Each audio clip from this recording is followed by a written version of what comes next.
Solutions Act, adopting very aggressive limits, requiring enforceable regulations by 2010, and a scoping plan, which I'm going to talk about in just a second. The implementation is through a scoping plan at this point. There'll be regulations later. Transportation is 38% of greenhouse gas emissions, so you can't ignore the transportation sector. They have to do something about that. And transportation, by the way, is the fastest growing of the sectors. It's CO2 emissions are the fastest growing. So they have a projection for 2020, the business as usual, which was disastrous. Didn't take them where they wanted to go in terms of reduction, down to 1990 levels and below. So how to get there? And in the scoping plan, they've done all of this. I'm going to let you, since I don't have time to say it, just read it very quickly. Very quickly. I hope you read quickly. All sorts of things, and the most interesting being in the ones I'm coming up to in land use and transportation. They assume there will be cap and trade. If there isn't a national program, there'll be a regional program.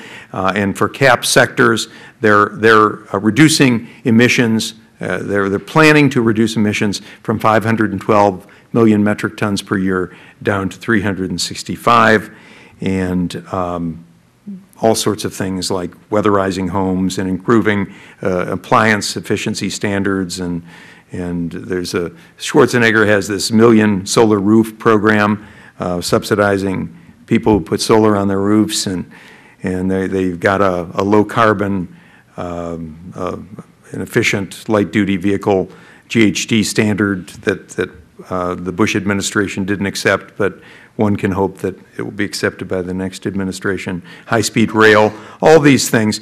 The most interesting is smart growth.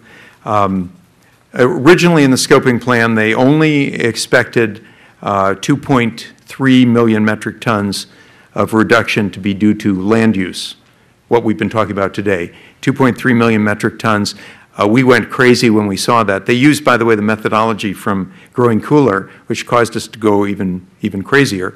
And so we, for climate plan, re-estimated what could be accomplished through smart growth, and we got bigger numbers, much bigger. For land use alone, 4.1 to 5.7 million metric tons. If it included a shift away from road building to transit, another 4 million metric tons.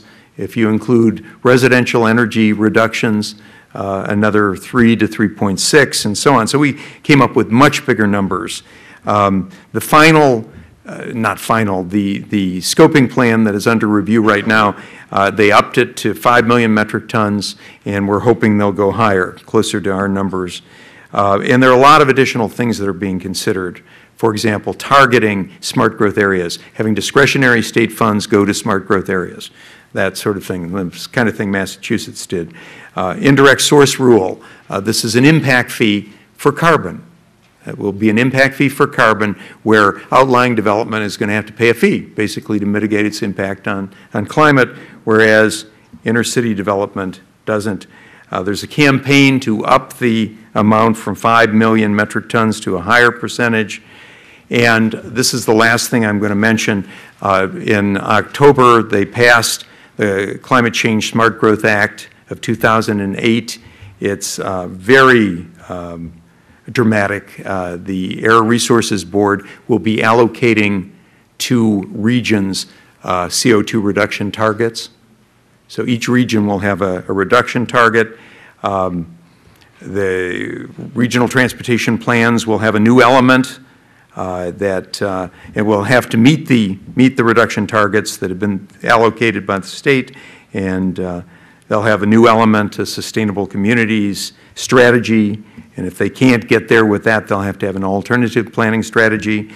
The decision was made to use only incentives, which may have been a mistake. It was a political compromise. The incentives are of two types. Basically, transportation funding will be given to areas that are meeting, through the MPO, Metropolitan Planning Organization, that are meeting the goals, and they have a mini NEPA process in California. where development projects are reviewed, and those which are consistent with the plan will be given a streamlined approval process. So these what they call transit priority projects, you can read about them. Those will go through, will be approved much faster, which is a good thing from a developer standpoint to get very rapid approval. So all of this is leading to the fact it's a choice, and this quote from Sokolow and Pacala, the two Princeton professors who developed the wedge idea of climate stabilization. The task of holding global emissions constant would be out of reach were it not for the fact that all the driving and flying are in vehicles that are not yet designed. We're living in buildings that most of which are not built yet, and we're living in communities that haven't even been located in many cases. So that's the whole idea. What I've tried to do is put climate into its proper perspective. So I'm going to read this quick letter from my daughter, one of the difficult children. I have 4 children. I've got a difficult boy, a difficult girl, and 2 easy girls. So the difficult girl left home right after she graduated from high school, and we didn't hear from her for a while. She crossed the country in her old car, and this is the letter we received about a year later. Dear Mom and Dad, I'm sorry I haven't written sooner, but all of my stationery was lost the night the dorm was burned down by demonstrators. I'm out of the hospital now. The doctor says my eyesight may return to normal someday and the skin grafts won't show much. The wonderful boy, Bill, who rescued me from the fire, kindly offered to share his apartment with me until I found a new place of my own. You always wanted a grandchild.